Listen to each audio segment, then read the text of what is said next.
नमस्कार दोस्तों, स्वागत है आप सभी का एक बार फिर से आपके अपने YouTube चैनल इम्प्रेसिव मैथ्स पर। आशा करता हूं कि आप सब अच्छे होंगे। आज की इस वीडियो में हम 29 जनवरी 2022 को हुए SSC CGL 2020 टायर 2 के क्वेश्चन नंबर 51 से लेके क्वेश्चन नंबर 75 तक के क्वेश्चंस को सॉल्व करेंगे। तो चलिए स्टार्ट करते हैं अपने क्वेश्चन नंबर 51 से। क्वेश्चन नंबर 51 में हमें दिया हुआ कि 4 पुरुष और 5 महिलाएं एक कार्य को 15 दिनों में पूरा कर सकते हैं, तो इनसे एक दिन में करवा लेते हैं। तो पुरुष कितने हो जाएंगे? 60 मेल और प्लस में 15 पंजे 75, 75 फीमेल मतलब वुमेन, और ये एक दिन में करेंगे काम को। और नेक्स्ट क्या दिया हुआ है, जबकि 9 पुरुष और 6 महिलाएं इसे 10 दिन में पूरा कर सकते हैं, तो इनसे भी एक दिन में करवा लेते हैं। 90 मैन और प्लस में 10 छिक 60 वुमेन, ये भी एक दिन में करेंगी। तो ये दोनों की दोनों इक्वेशन इक्वल हो जाएंगी। तो मैन को एक तरफ लेके चले जाते हैं, तो इधर आएंगे 30 मैन और वुमेन को इस तरफ लेके आ जाते हैं, तो ये इक्वल टू हो जाएगा 15 वुमेन। इससे इसको कट करें तो ये 2 पे कट होगा। अभी इधर से अगर एफिशिएंसी निकालें वुमेन और मैन की, तो वुमेन की एफिशिएंसी 2 आ जाएगी और मैन की एफिशिएंसी 1 आ जाएगी।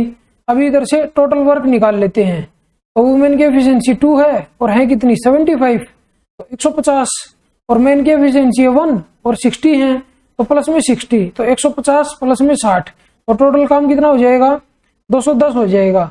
अभी नेक्स्ट क्या दिया हुआ है, अभी हमें नेक्स्ट दिया हुआ है कि उसी कार्य को 7 दिन में पूरा करने के लिए कितनी महिलाओं को 4 पुरुषों की सहायता करनी चाहिए। मतलब ये काम हमें 7 दिन में करना है, तो ओवरऑल एफिशिएंसी कितनी होनी चाहिए हमारे पास, तो अपॉन में 7 इक्वल टू 30 एफिशिएंसी होनी चाहिए।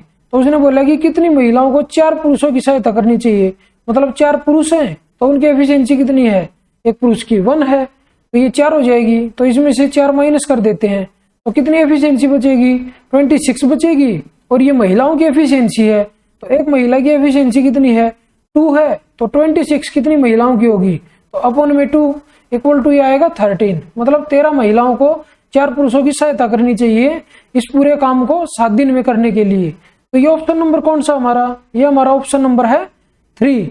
तो चलिए बढ़ते अपने क्वेश्चन नंबर 52 की तरफ। क्वेश्चन नंबर 52 में हमें दिया हुआ कि एक धनराशि वार्षिक रूप से चक्रवृद्धि होने वाले चक्रवृद्धि ब्याज पर 4 वर्ष के बाद 11,880 और 6 वर्ष के बाद 17,820 हो जाती है। उस धनराशि का आधा भाग कितना होगा?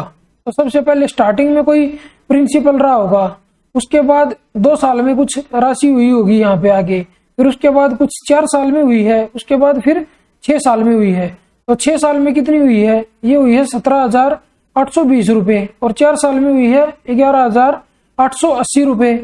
तो हमें स्टार्टिंग वाला निकालना है, तो सबसे पहले हम सेकंड ईयर के बाद निकालेंगे और फिर उसके बाद स्टार्टिंग वाली निकालेंगे। तो इनका रेशियो निकाल लेते हैं, तो 0 से 0 कट होगी। अभी इसको 9 से कट कर लेते हैं, तो 9 एकम 9, और ये इधर से आ जाएगा 9 तिया 27, एक बचेगा 9 दूनी 18।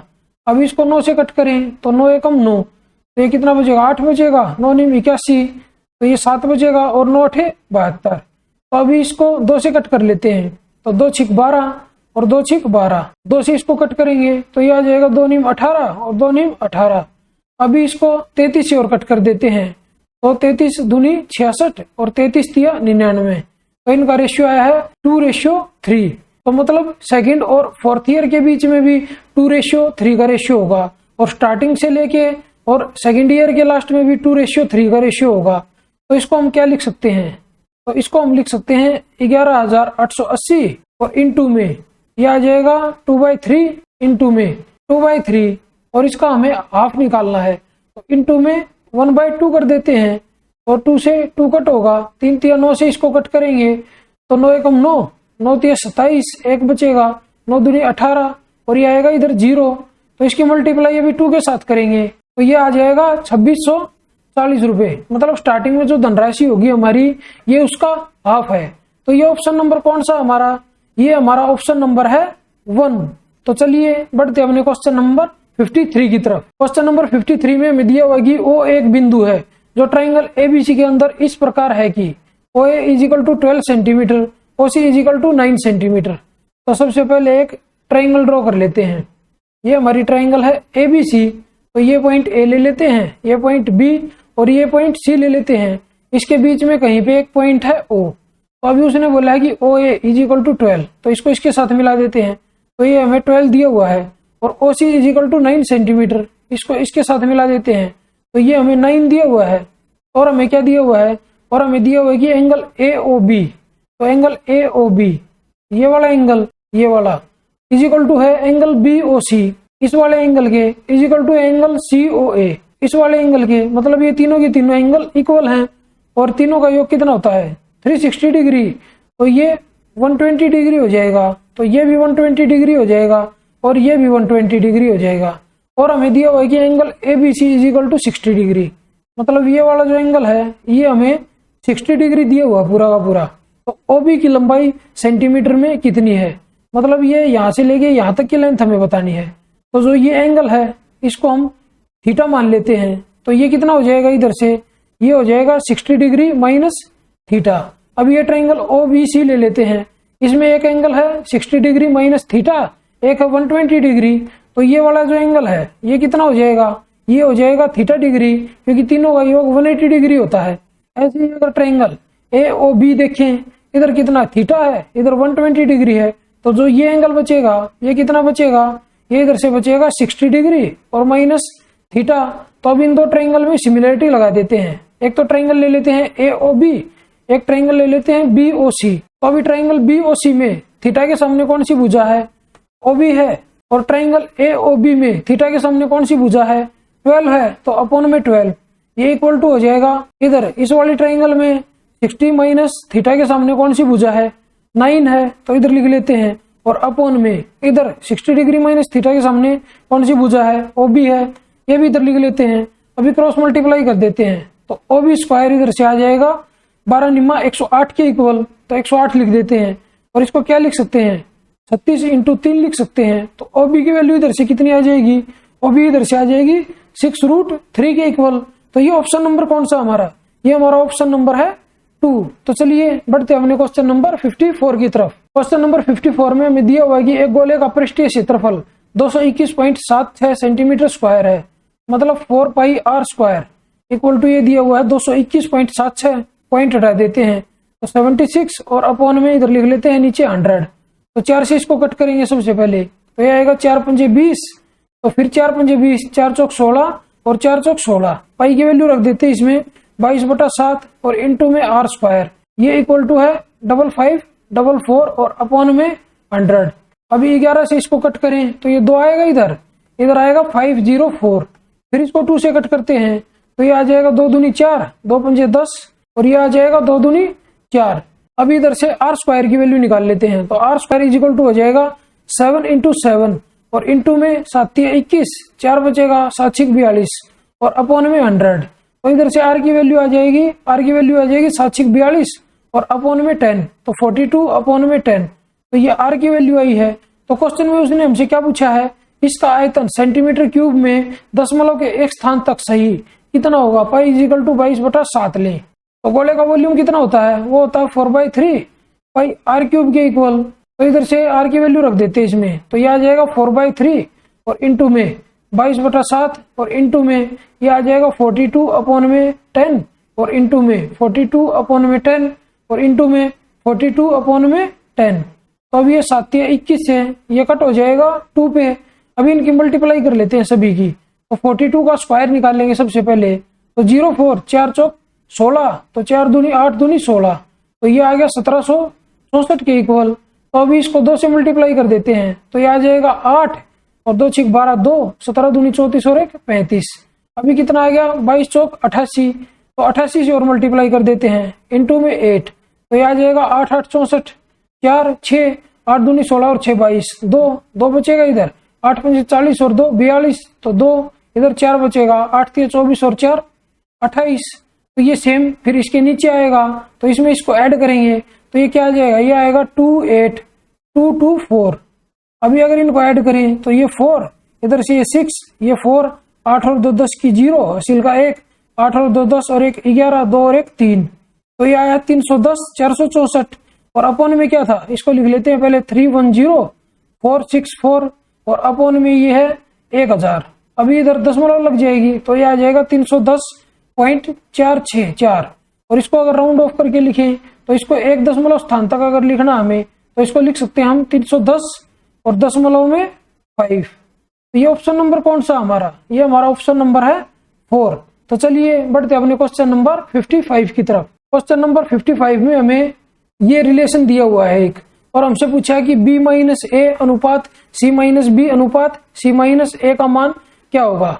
अगर मैं इन सभी को ऐड कर दूं तो ये क्या आ जाएगा, 2 into A square plus B square plus C square, ये इक्वल टू आ जाएगा 5 और 1 6 और 4 10, 0 एक बचेगा, 4 और 6 10 और 3 13 और 1 14, तो ये आ जाएगा 140। तो इधर से 2 से इसको कट करें तो ये 70 के इक्वल आएगा, A square plus B square plus C square is equal to 70। तो इधर से अगर हम ए की वैल्यू निकाल लें तो ए किसमें नहीं है, यहाँ पे ए नहीं है, तो ये B square plus C square की वैल्यू है, तो ये कितनी है, ये 61 है। तो ए स्क्वायर की वैल्यू इधर से क्या आ जाएगी, ए स्क्वायर की वैल्यू इधर से आ जाएगी 9 के इक्वल। ऐसे ही अगर बी स्क्वायर की वैल्यू निकालें तो इसमें बी स्क्वायर नहीं है, तो ये कितना 45 है। तो 70 में से 45 अगर माइनस करेंगे तो 25 बचेगा, तो बी स्क्वायर की वैल्यू इधर से आ जाएगी 25 के इक्वल। ऐसे ही अगर सी स्क्वायर की वैल्यू निकालें तो इसमें सी स्क्वायर नहीं है, तो ए स्क्वायर प्लस बी स्क्वायर कितना है 34 है। इसमें से अगर इसको माइनस करें तो ये 36 के इक्वल आएगा। इधर से अगर ए की वैल्यू निकालें तो 3 आ जाएगी, बी की वैल्यू इधर से 5 आ जाएगी और सी की वैल्यू इधर से 6 आ जाएगी। अभी हमें बताना है बी माइनस ए, तो बी माइनस ए हमें करना है, तो 5 माइनस 3 तो ये 2 आएगा, और फिर इधर रेशियो, तो अभी हमें करना है सी माइनस बी, तो 6 में से 5 गया तो 1 आएगा, और फिर अनुपात इधर सी माइनस ए, तो 6 में से 3 गया 3, तो यह है 2 अनुपात 1 अनुपात 3। तो ये ऑप्शन नंबर कौन सा हमारा, ये हमारा ऑप्शन नंबर है 4। तो चलिए बढ़ते अपने क्वेश्चन नंबर 56 की तरफ। क्वेश्चन नंबर 56 में हमें दिया हुआ है एक लंब प्रिज्म का आधार एक ऐसा त्रिभुज है जिसकी भुजाएं 16 सेंटीमीटर 30 सेंटीमीटर और 34 सेंटीमीटर है। मतलब जो ये 3 साइड दी हुई है ये एक राइट एंगल ट्रायंगल की साइड्स हैं। इसकी ऊंचाई 32 सेंटीमीटर है। पार्श्व पृष्ठीय क्षेत्रफल और आयतन क्रमशः कितने कितने होंगे। तो अभी इधर से अगर पार्श्व पृष्ठीय क्षेत्रफल अगर निकालना है प्रिज्म का तो वो क्या होता है, वो होता है आधार का परिमाप और गुणा में ऊंचाई। तो इसका परिमाप कितना हो जाएगा, ये हो जाएगा 30 30 60 और 20 60 और 20 होगा 80, और इंटू में ऊंचाई कितनी दी हुई है 32 दी हुई है, तो इधर 0 आएगी, 8 दूनी 16 6 1 8 3 24 और 1 25। तो लेटरल सरफेस एरिया उसका है 2560।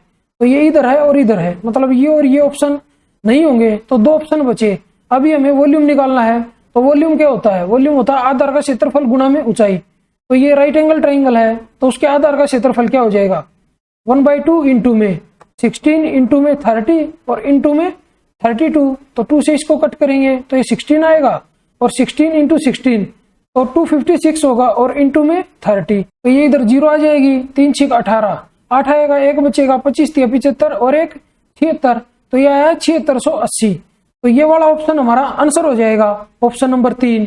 तो चलिए बढ़ते हैं अपने क्वेश्चन नंबर 57 की तरफ। क्वेश्चन नंबर 57 में हमें एक ट्रिग्नोमेट्रिक फंक्शन दिया हुआ है और उसको सोल्व करके हमें उसकी वैल्यू निकालनी है, और इसमें हम थीटा की वैल्यू 45 डिग्री पुट नहीं कर सकते क्योंकि 2 ऑप्शन सेम हो जाएंगे। ऑप्शन नंबर 1 और 2 सेम हो जाएगा और 3 और 4 सेम हो जाएगा 45 डिग्री पे। तो हम ऐसा करते हैं एक राइट एंगल ट्रायंगल बना लेते हैं, और यहाँ पे हम एंगल थीटा ले लेते हैं।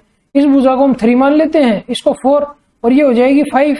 अभी इसमें से ये जो वैल्यू दी हुई है इधर से उठा के इसमें रख लेते हैं, तो ये क्या आ जाएगा, ये आ जाएगा 1 प्लस कोस थीटा की वैल्यू इधर से क्या आ जाएगी, ये आ जाएगी 4/5, और माइनस में साइन स्क्वायर थीटा, तो ये आएगा 9/25, और ये इंटू में ये आ जाएगा, ब्रैकेट में कर देते हैं इसको, इंटू में सीकेंट स्क्वायर थीटा, तो ये आएगा 25 और अपॉन में 16, और प्लस में कोसिकेंट स्क्वायर थीटा, तो ये आएगा 25 अपॉन में 9, और इसका रूट, और इसके अपॉन में क्या आएगा, इसके अपॉन में आएगा tan theta plus cot theta, तो ये होगा 3/4 और प्लस में 4/3, और इसके अपॉन में क्या था, इसके अपॉन में था साइन थीटा, मतलब 3/5, और इंटू में 1 plus cos theta. Cos theta यहाँ पे क्या है 4/5 है, तो 1 प्लस 4/5 हो जाएगा। अभी इसको सोल्व कर लेते हैं, तो फर्स्ट वाली टर्म को सोल्व करें तो 25 एलसीएम आ जाएगा, तो ये कितना आ जाएगा, इधर से ये आ जाएगा 25 और प्लस में 20 और माइनस में 9 और अपॉन में आएगा 25, और इंटू में ये क्या आ जाएगा 25, इसमें से कॉमन ले लेते हैं, तो 25 और इंटू में ऊपर आएगा 25 और अपॉन में आएगा 16 इंटू में 9, और इसका रूट आ जाएगा, और इसके अपॉन में ये आएगा 3/5 और इंटू में 9/5 और ये इंटू में हो जाएगा 3 × 9 और 16 25 और अपॉन में ये आएगा 12। तो 25 से ये 25 कट हो जाएगा। तो अभी 3 से इसको कट करूं तो ये 4 पे कट होगा। तो अगर ऊपर वालों को सोल्व करें तो ये आ जाएगा 25 और 20 45 और उसमें से 9 जाएगा तो ये आएगा 36 अपॉन में 25 और इंटू में इधर आ जाएगा 25 अपॉन में 4 × 3 और इसके अपॉन में आएगा 9 अपॉन में 4। तो अभी ऐसा करते हैं, इसको 9 से कट कर लेते हैं। तो 9 से ये 4 पे कट होगा और ये इस 4 से ये 4 कट हो जाएगा और इस 25 से ये 25 कट होगा। तो क्या बचेगा? तो ये बचेगा 4/3 और ये ट्राइंगल में 4/3 किसकी वैल्यू है? ये cot थीटा की वैल्यू है। तो ये ऑप्शन नंबर कौन सा हो जाएगा हमारा? ये हमारा हो जाएगा ऑप्शन नंबर 3। तो चलिए बढ़ते अपने क्वेश्चन नंबर 58 की तरफ। क्वेश्चन नंबर 58 में हमें दिया हुआ है कि एक ठोस बेलन का आयतन 2002 सेंटीमीटर क्यूब है। तो बेलन का आयतन क्या होता है? वो होता है πr² इजिकल टू दिया हुआ है 2002 और इसकी ऊंचाई 13 सेंटीमीटर है। इसके आधार का क्षेत्रफल कितना होगा? तो आधार का क्षेत्रफल होता है πr²। तो इसको h से डिवाइड करेंगे तो आधार का क्षेत्रफल आ जाएगा। तो h को इसके नीचे ले आते हैं तो 13 लिखेंगे उसकी जगह। तो इसको कट कर लेते हैं तो 13 × 13 7 बचेगा। तो 13 × 5 65 5 बचेगा और 13 × 4 52। तो ये आ जाएगा 154 के इक्वल। तो ये ऑप्शन नंबर कौन सा हमारा? ये हमारा ऑप्शन नंबर है 3। तो चलिए बढ़ते अपने क्वेश्चन नंबर 59 की तरफ। क्वेश्चन नंबर 59 में हमें दिया हुआ है कि एक ऋण को 2 समान वार्षिक किस्तों में वापस किया जाना है। यदि ब्याज की दर वार्षिक 10% है जो कि वार्षिक रूप से चक्रवृद्धि होती है और प्रत्येक किस्त 5,808 रुपए की है तो इस योजना में लिए जाने वाले कुल ब्याज का 60% रुपए के निकटतम ज्ञात करें। तो इसमें हमें रेट दी हुई है 10%, उसको हम लिख सकते हैं 1/10।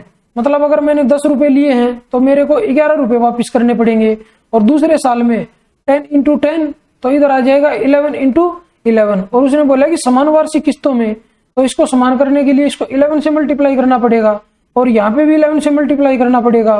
तो ये आ जाएगा 110 के इक्वल और इधर आ जाएगा 100। तो इन दोनों को ऐड करें तो ये आ जाएगा 210 और इधर इनकी मल्टीप्लाई कितनी आ जाएगी? इनकी मल्टीप्लाई आ जाएगी 121। मतलब अगर 210 रुपए का धन वापिस करना है तो एक किस्त होगी मेरी 121 रुपए की और ऐसी ऐसी मेरे को 2 किस्तें देनी है।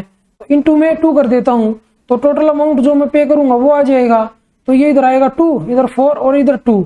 तो ये टोटल धन जो वापिस करूंगा वो है और इतना मैंने लिया था। तो कितना ब्याज पे किया इसमें से इसको माइनस करेंगे तो ये कितना आ जाएगा? इधर 2 आएगा, इधर आएगा 3। मतलब ये इतना ब्याज मैंने पे किया है। और उसने बोला कि यदि प्रत्येक किस्त 5,808 रुपए की है तो इस योजना में लिए जाने वाले कुल ब्याज का 60% ज्ञात करें। तो इधर से अगर मेरी 121 रुपए की किस्त है तो मेरे को 32 रुपए ब्याज देना पड़ेगा।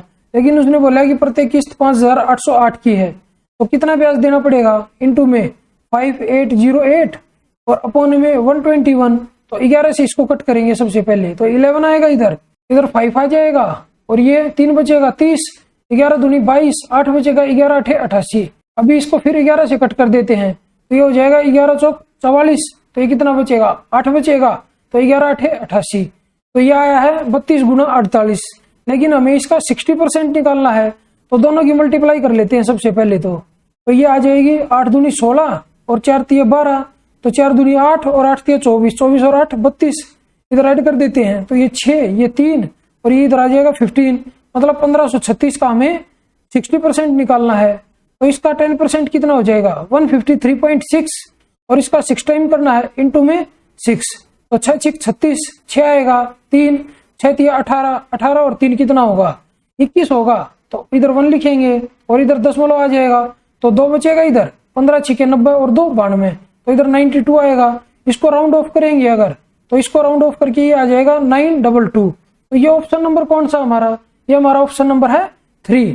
तो चलिए बढ़ते अपने क्वेश्चन नंबर 60 की तरफ। क्वेश्चन नंबर 60 में हमें दिया हुआ है कि यदि 7 वस्तुओं का विक्रय मूल्य 8 वस्तुओं के क्रय मूल्य के बराबर है, मतलब जो 7 वस्तु है उनका सेलिंग प्राइस बराबर है 8 वस्तुओं के कॉस्ट प्राइस के, तो लाभ प्रतिशत दशमलव के एक स्थान तक सही क्या है? तो इधर से सीपी और एसपी का रेशियो आ जाएगा। तो सीपी इधर 7 है, एसपी 8 है, मतलब 7 की चीज 8 में बेच दी तो 1 रुपए का प्रॉफिट हुआ 7 के ऊपर और इंटू में 100। तो ये सोल्व करके आ जाएगा 14 सही 2/7 के इक्वल। तो ये ऑप्शन नंबर कौन सा हमारा? ये हमारा ऑप्शन नंबर है 3। तो चलिए बढ़ते अपने क्वेश्चन नंबर 61 की तरफ। क्वेश्चन नंबर 61 में हमें दिया हुआ है कि दो संख्याओं के एलसीएम और एचसीएफ का योग तथा उनके बीच का अंतर क्रमशः 512 और 496 है। यदि उनमें से एक संख्या 72 है तो दूसरी संख्या कौन सी है। तो इधर से अगर एलसीएम हम निकालें तो दोनों संख्याओं को ऐड करके हाफ कर देंगे उसका। अगर इन दोनों को ऐड करें तो ये कितना हो जाएगा, 5 और 4 9, 900, 4 इसको दे देते हैं तो ये 1000 और ये हो जाएगा 1008 और अपॉन में करेंगे 2 तो ये आ जाएगा 504 के इक्वल। ऐसे ही अगर एचसीएफ निकालें तो दोनों का डिफरेंस लेंगे सबसे पहले, तो इनका डिफरेंस कितना आ जाएगा, 12 और 4 16 और अपॉन में 2 करेंगे तो ये आ जाएगा 8 के इक्वल। तो अभी हमें पता है कि पहली संख्या और गुना में दूसरी संख्या बराबर होता है एलसीएम और इनटू में एचसीएफ के।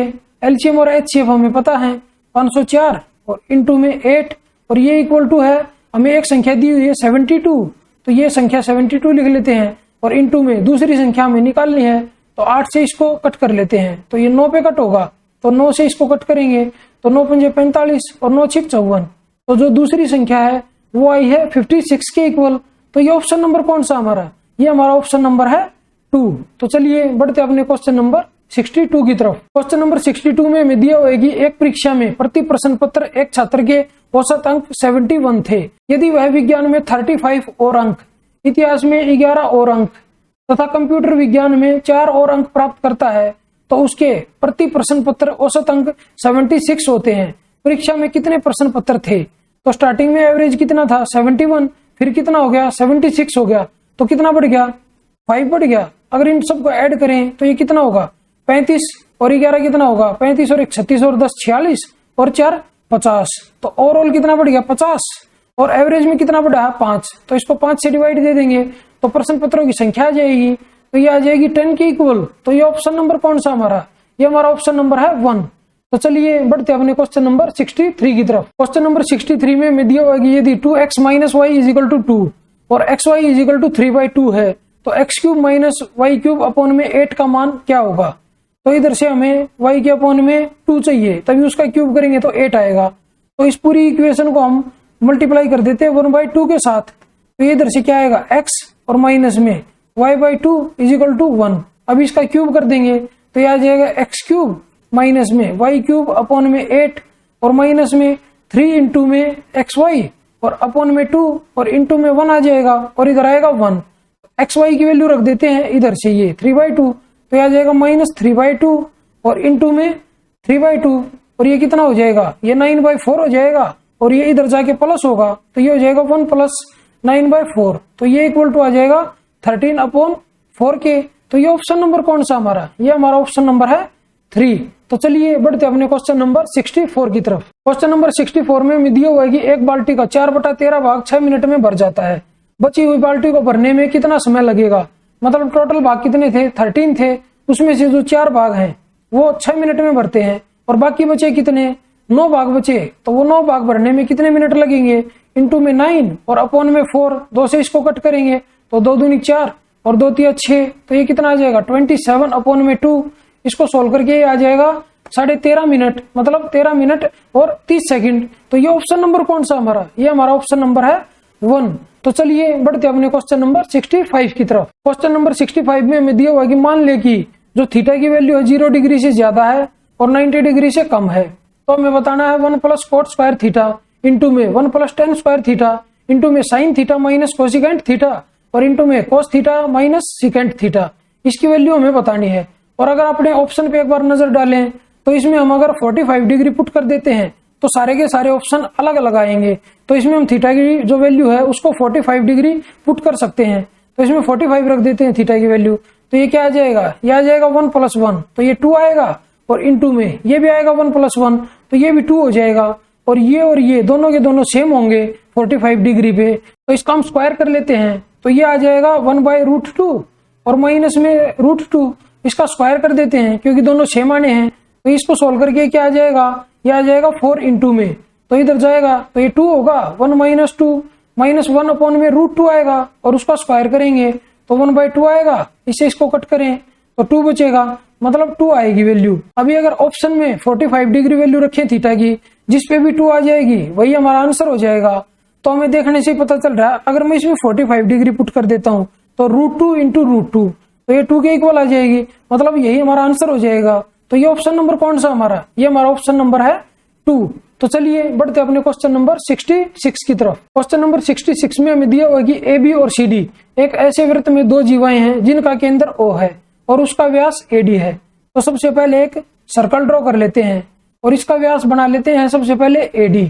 तो ये A पॉइंट है और ये D पॉइंट है। अभी उसने दिया हुआ है कि AB और CD एक ऐसे वृत्त में दो जीवाएं हैं, तो मतलब यहां से इसको यहाँ पे मिला लेते हैं, तो ये B पॉइंट आ जाएगा और यहाँ पे एक C पॉइंट ले लेते हैं, C को D के साथ मिला देते हैं। अभी नेक्स्ट क्या दिया हुआ है, AB और CD को बढ़ाए जाने पर ये वृत्त के बाहर एक बिंदु P पर मिलते हैं, तो इनको बाहर निकाल लेते हैं, इसको भी इधर निकाल लेते हैं और इसको भी इधर निकाल लेते हैं। ये जो पॉइंट आएगा ये P पॉइंट आएगा। अभी नेक्स्ट क्या दिया हुआ है, यदि angle APD is equal to 25 degree, तो एंगल APD, तो ये वाला एंगल जो है हमें दिया हुआ है 25 डिग्री के इक्वल, और angle DAP is equal to 39 degree, तो एंगल DAP, तो ये वाला एंगल हमें दिया हुआ है इधर वाला, ये 39 डिग्री दिया हुआ है। तो हमसे क्या पूछा है, एंगल CBD की माप क्या होगी, एंगल CBD, तो C को B के साथ मिला देते हैं और B को D के साथ, तो ये वाला जो एंगल है इस एंगल की माप हमें बतानी है। तो ये जो एंगल है ये भी 39 डिग्री हो जाएगा, क्योंकि एक ही वृत्तखंड में बने हुए कोण है तो दोनों बराबर होंगे। अभी ट्राइंगल ले लेते हैं CB और P, तो एक एंगल है 39, एक है 25, तो दोनों का ऐड करें तो कितना आ जाएगा, 9 और 5 14, 4, एक बचेगा, 3 2 5 और 1 6। तो अभी 180 में से माइनस करेंगे तो ये कितना बचेगा, 116 डिग्री। मतलब जो ये एंगल आया पूरा का पूरा यहाँ से लेके यहाँ तक ये 116 डिग्री आया है, और जो ये वाला एंगल है यहाँ से लेके यहाँ तक ये 90 डिग्री है, तो इधर वाला कितना होगा, तो ये भी 90 डिग्री होगा, और यहाँ से यहाँ तक कितना था 116 डिग्री। तो 116 में से अगर मैं 90 डिग्री माइनस करूंगा तो ये वाला एंगल आ जाएगा मेरा, और ये कितना आ जाएगा, ये आ जाएगा 26 डिग्री के इक्वल। तो ये ऑप्शन नंबर कौन सा हमारा, ये हमारा ऑप्शन नंबर है 4। तो चलिए बढ़ते अपने क्वेश्चन नंबर 67 की तरफ। क्वेश्चन नंबर 67 में हमें दिया होगा कि समीकरणों 2x - 3y + 6 = 0, 4x + y = 16 और y = 0 के बिंदु रेख से परिबद्ध क्षेत्र का क्षेत्रफल वर्ग इकाई में कितना होगा। तो यहाँ पे हमें y = 0 दिया हुआ है, और y की वैल्यू 0 कहाँ पे होती है, x एक्सिस पे 0 होती है। तो फर्स्ट वाली इक्वेशन में अगर y की वैल्यू 0 रखें तो यहाँ से x की वैल्यू कितनी आ जाएगी, यहाँ से x की वैल्यू आ जाएगी -3 के इक्वल, और इसमें अगर y की वैल्यू 0 रखें तो यहाँ से x की वैल्यू आ जाएगी 4 के इक्वल। यहाँ पे हमें 3 इक्वेशन दी हुई है, मतलब यहाँ पे हमारी एक ट्रायंगल बनेगी और ये ट्रायंगल का बेस आ जाएगा। तो ये बेस कितना होगा, ये 3 माइनस का है और ये 4 प्लस का है, तो ट्रायंगल का बेस कितना आ जाएगा, ट्रायंगल का बेस आ जाएगा 7 के इक्वल। और अभी दोनों इक्वेशन को अगर सोल्व करके x और y की वैल्यू निकाल लें तो जो y की वैल्यू होगी वो उस ट्रायंगल की हाइट हो जाएगी, तो हमें बेस पता चल जाएगा और हाइट पता चल जाएगी, तो हम उसका एरिया निकाल सकते हैं। तो इनको अगर सोल्व करें तो इसको 2 से मल्टीप्लाई कर देता हूँ फर्स्ट इक्वेशन को, तो ये आ जाएगा 4x और माइनस में 6y और इक्वल टू में ये आएगा -12। अभी इसको लिख लेता हूँ इसके नीचे, तो ये आएगा 4x प्लस में y और इक्वल टू में 16। अभी फर्स्ट में से सेकंड को माइनस कर देते हैं, तो ये माइनस और ये माइनस, तो ये कट हो जाएगा, ये आएगा -7y और इक्वल टू ये आएगा -28 के इक्वल। तो ये माइनस से माइनस कट होगा तो y इक्वल टू इधर से आ जाएगा 4 के इक्वल। मतलब अभी हमें बेस पता चल गया और हाइट पता चल गई, तो एरिया निकाल सकते हैं। तो एरिया होता है 1/2 into base into height 7 into 4, 2 से इसको कट करें तो 2 आएगा, तो 7 दूनी 14, तो उसका एरिया है 14। तो ये ऑप्शन नंबर कौन सा हमारा, ये हमारा ऑप्शन नंबर है 2। तो चलिए बढ़ते अपने क्वेश्चन नंबर 68 की तरफ। क्वेश्चन नंबर 68 में हमें दिया हुआ है कि एक ठोस लंबवृत्तीय शंकु की त्रिज्या 36 सेंटीमीटर है और इसकी ऊंचाई 105 सेंटीमीटर है। शंकु का संपूर्ण पृष्ठीय क्षेत्रफल कितना होगा। तो शंकु का संपूर्ण पृष्ठीय क्षेत्रफल क्या होता है, वो होता है πr² और प्लस में πrl। इधर हमें स्लैंट हाइट की जरूरत और है, तो स्लैंट हाइट निकालेंगे सबसे पहले, तो 3 से इसको कट करेंगे तो ये 12 आएगा और ये 35 आएगा, मतलब 12, 35 और 37। तो उसकी स्लैंट हाइट कितनी हो जाएगी 37 इंटू 3, तो ये 111 के इक्वल होगी। अभी इसमें रख देते हैं सारी वैल्यू, तो πr इसमें से कॉमन ले लेते हैं, तो अंदर क्या बचेगा r प्लस l बचेगा। अभी इधर से इसमें वैल्यू पुट कर देते हैं, तो हमारा आंसर पाई में है, तो पाई को ऐसे का ऐसे रखेंगे और इंटू में r की वैल्यू 36 रखेंगे और इंटू में r प्लस l कितना हो जाएगा 111 और 36, मतलब 36 और 1 37 और 10 47, तो यह हो जाएगा 147। अभी अगर इनको मल्टीप्लाई करें तो लास्ट में यूनिट डिजिट कितनी आ जाएगी, 742। तो यूनिट डिजिट 2 आएगी और उसके बाद पाई आएगा। तो एक ही ऑप्शन में यूनिट डिजिट 2 है, तो यही हमारा आंसर हो जाएगा। तो ये ऑप्शन नंबर कौन सा हमारा है, ये हमारा ऑप्शन नंबर है 2। तो चलिए बढ़ते अपने क्वेश्चन नंबर 69 की तरफ। क्वेश्चन नंबर 69 में हमें दिया हुआ कि ए की आय बी की आय की 80% है और ए का व्यय बी के व्यय का 60% है। यदि ए की आय बी के व्यय के 90% के बराबर है तो ए की बचत बी की बचत से कितने प्रतिशत अधिक है। तो इधर ए लिख लेते हैं और इधर बी लिख लेते हैं। ऊपर लिखेंगे आय और इसके नीचे व्यय, इसमें से इसको माइनस करेंगे तो नीचे बचत बचेगी।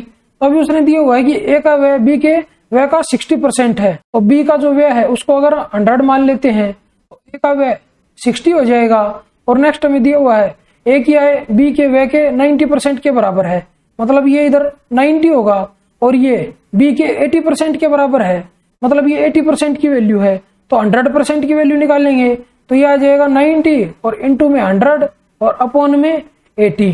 तो 0 से 0 कट कर लेते हैं। तो इधर से अभी सभी को 8 से मल्टीप्लाई कर देते हैं। इसको 8 से मल्टीप्लाई करेंगे, इसको भी 8 से मल्टीप्लाई करेंगे, इसको भी 8 से करेंगे मल्टीप्लाई और इसको भी 8 से मल्टीप्लाई करेंगे। तो ये इधर से कट हो जाएगा, मतलब अपॉन में अब कुछ नहीं बचा। इधर क्या आ गया, 9 है 72, तो यह आया 720 के इक्वल। और ये कितना आया है, 8 6 48, तो यह आया 480 के इक्वल। इधर से ये कितना आया है, ये आया है 900 के इक्वल और इधर से ये आया है 800 के इक्वल। तो ये आय है और ये व्यय है, तो बचत कितनी होगी, इसमें से इसको माइनस करेंगे तो ये आएगी 0। 12 में से 8 गया 4, 6 में से 4 गया 2, तो ये आई है इधर 240 ए की बचत। तो बी की बचत अगर निकाल लें तो बी की बचत 100 आ जाएगी। अभी उसने पूछा है कि जो ए की बचत है बी की बचत से कितने प्रतिशत अधिक है। तो ए की बचत बी की बचत से कितनी अधिक है, 140 अधिक है और 100 पे है, तो ये आ जाएगा 140%। तो यही हमारा आंसर होगा। तो ये ऑप्शन नंबर कौन सा हमारा, ये हमारा ऑप्शन नंबर है 1। तो चलिए बढ़ते अपने क्वेश्चन नंबर 70 की तरफ। क्वेश्चन नंबर 70 में हमें एक व्यंजक दिया हुआ है और इसको सॉल्व करके हमें इसकी वैल्यू बतानी है और इसमें बार भी दिया हुआ है। तो सबसे पहले हम जो ये मल्टीप्लाई है इसको सोल्व कर लेते हैं। तो ये क्या आ जाएगा, ये आ जाएगा 39 माइनस 3, तो ये आएगा 36 और अपॉन में 90 और इंटू में हो जाएगा 7 अपॉन में 9। तो 9 से इसको कट करेंगे तो 4 पे कट होगा, तो ये आ जाएगा 28 अपॉन में 90। तो इसको हम लिख सकते हैं 2.8 और अपॉन में 9, इसको सोल्व करें तो ये आ जाएगा 0.9 27, एक बचेगा और 9 एकम 9, फिर एक आएगा फिर एक आएगा, मतलब रिपीट होता जाएगा। तो इसके ऊपर बार लगा लेंगे तो इसको सोल्व करके इसकी वैल्यू है 0.31 बार। अब ये स्टार्टिंग वालों को सोल्व कर लेते हैं, तो दोनों को ऐड करेंगे तो इसको लिख सकते हैं हम 0.46666, मतलब कितना भी आगे बढ़ा सकते हैं, बार का यही मतलब होता है। तो नीचे क्या दिया हुआ है 0.723, मतलब 23 के ऊपर बार है तो ये रिपीट होगा अभी 23 और 23, यहाँ पे खाली है तो एक 6 और लिख लेते हैं। तो अभी इनको ऐड कर लेते हैं, 6 और 3 9, 6 और 2 8, इधर 9, इधर 8, इधर फिर 9 आएगा, इधर 8 आएगा और इधर आएगा 1 और इधर आएगा 1 और इधर पॉइंट। तो अभी इसमें से इसको माइनस कर देते हैं 0.31, बार की जगह इसको रिपीट करते जाएंगे तो 1 1 1 1 और 1। तो अभी 9 में से एक गया 8, 8 में से एक गया 7, तो इधर 8 आएगा, इधर 7, इधर 8, इधर 7, तो 11 में से 3 गया, इधर 8 आएगा और इधर आएगा 0 पॉइंट। तो ये कितना आया, ये आया है 0.87 बार। तो ये ऑप्शन नंबर कौन सा हमारा, ये हमारा ऑप्शन नंबर है 3। तो चलिए बढ़ते अपने क्वेश्चन नंबर 71 की तरफ। क्वेश्चन नंबर 71 में हमें दिया हुआ है कि यदि कोई वस्तु रुपए 355 में बेची जाती है तो 29% की हानि होती है। 31% लाभ प्राप्त करने के लिए इसे किस कीमत पर बेचना चाहिए। तो 29% की हानि होती है, मतलब जो ये वैल्यू है ये 71% की वैल्यू है। तो 71% इक्वल टू हमें दिया हुआ है 355 के, तो ये इसका कितने गुना है, ये इसका 5 गुना है। तो हमें निकालना क्या है, 31% लाभ प्राप्त करना है, तो हमें 131% की वैल्यू निकालनी है। तो इसका 5 गुना करेंगे तो 5 गुना कितना आ जाएगा, 5 13 पंजे 65, तो ये आ जाएगा 655 के इक्वल। तो ये ऑप्शन नंबर कौन सा हमारा, ये हमारा ऑप्शन नंबर है 2। तो चलिए बढ़ते अपने क्वेश्चन नंबर 72 की तरफ। क्वेश्चन नंबर 72 में हमें दिया हुआ कि एक वस्तु एक निश्चित मूल्य पर बेची जाती है। यदि इसे इस मूल्य के 33.1/3% पर बेचा जाता है तो 33.1/3% की हानि होती। यदि वस्तु को उसके विक्रय मूल्य के 80% पर बेचा जाता है तो प्रतिशत लाभ क्या होगा। तो इसका मतलब क्या है 1/3, और इसका मतलब भी है 1/3।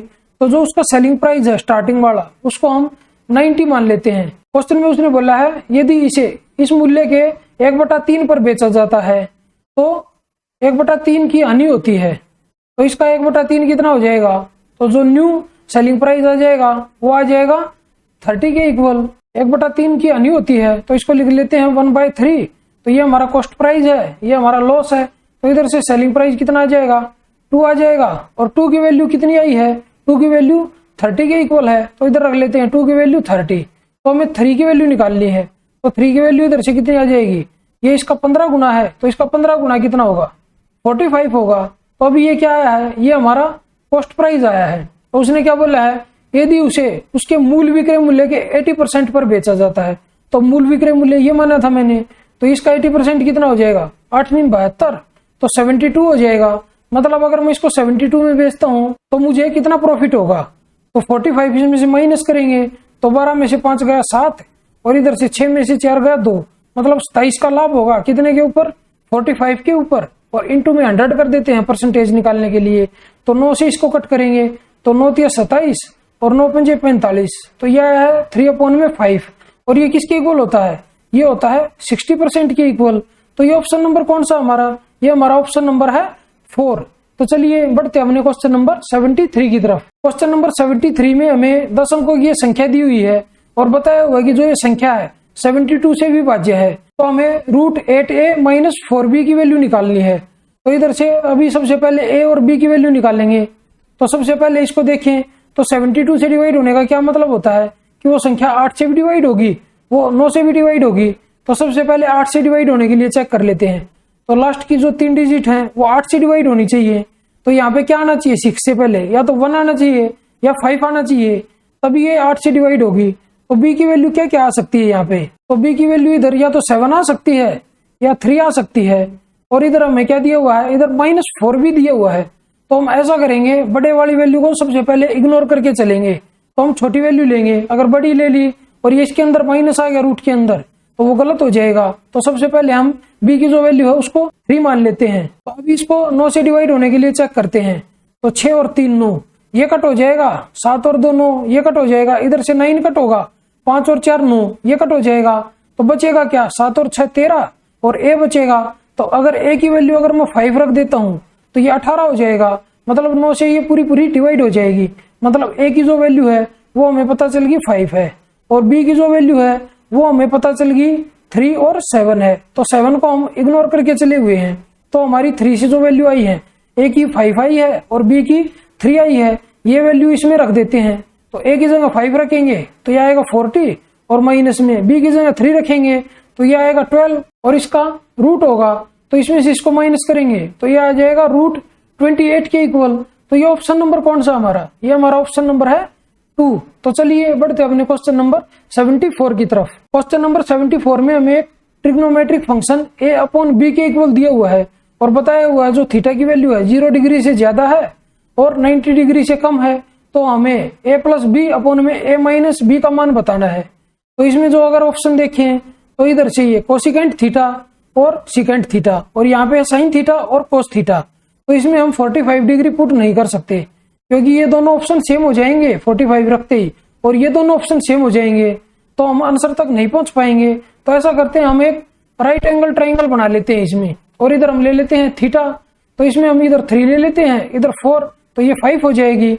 अभी इसमें से वैल्यू उठा के इस फंक्शन में रख देते हैं तो ये क्या हो जाएगा, 1 प्लस में 2 इंटू tan² थीटा। तो ये आएगा 9/16 और प्लस में 2 इंटू साइन थीटा 3/5 और इंटू में सेकेंड² थीटा। तो यह आएगा 25 और अपॉन में 16। तो इक्वल टू ये है a/b के। अभी इसको सोल्व कर लेते हैं। 2 से इसको कट करेंगे तो ये 8 आएगा इधर, 2 से इसको कट करेंगे तो ये इधर 8 आएगा, 5 से इसको कट करेंगे तो ये 5 आएगा। तो इधर से ये आ जाएगा 1 प्लस 9/8 और प्लस में 15/8 इक्वल टू a/b। अभी अगर इन दोनों को सोल्व करें तो 15 और 9 24, 8 से इसको डिवाइड करेंगे तो 3 आएगा और 1 प्लस 3 तो ये 4 इक्वल टू हो जाएगा a/b के। अभी इसमें CND लगा देते हैं, कंपोनेंडो एंड डिविडेंडो। तो वो क्या आ जाएगा इधर से a + b अपॉन में a - b इसके नीचे कुछ नहीं है तो 1 है इसके नीचे, तो 1 ऊपर जाएगा तो 5 हो जाएगा, और अपॉन में 1 माइनस होगा नीचे तो ये आएगा 3, तो 5 अपॉन में 3 आया है। तो इसमें 5/3 किसकी वैल्यू है, तो ये कोसिकेंट थीटा की वैल्यू है, तो यही हमारा आंसर हो जाएगा। तो ये ऑप्शन नंबर कौन सा हमारा, ये हमारा ऑप्शन नंबर है 1। तो चलिए बढ़ते अपने क्वेश्चन नंबर 75 की तरफ। क्वेश्चन नंबर 75 में हमें दिया हुआ है कि जी एक ऐसे त्रिभुज एबीसी का केंद्रक है जिसकी भुजाएं AB = 35 सेंटीमीटर, BC = 12 सेंटीमीटर और AC = 37 सेंटीमीटर है। BG की लंबाई दशमलव के एक स्थान तक सही कितनी है। तो जो ये 3 भुजाएं दी हुई हैं ये राइट एंगल ट्राइंगल की भुजाएं हैं, तो इधर हम एक राइट एंगल ट्राइंगल ड्रॉ कर लेते हैं। तो ऊपर वाले को जो हम पॉइंट A मान लेते हैं तो ये हमारा A पॉइंट है, इसको B पॉइंट मान लेते हैं और इसको C पॉइंट मान लेते हैं। तो AB कितना है 35 है, BC 12 है और AC 37 है, और उसने दिया हुआ है कि जी त्रिभुज ABC का केंद्रक है। तो यहाँ से इसकी एक माध्यिका खींच लेते हैं, तो ये पॉइंट D होगा और ये यहाँ पे कहीं होगा G पॉइंट, और जो ये इस माध्यिका को 2:1 के अनुपात में डिवाइड करेगा तो ये 2 होगा और ये 1 होगा। अगर इधर से इस माध्यिका की लेंथ निकाले तो वो क्या होगी, वो हो जाएगी AC की हाफ। तो AC का हाफ कितना होगा 37/2।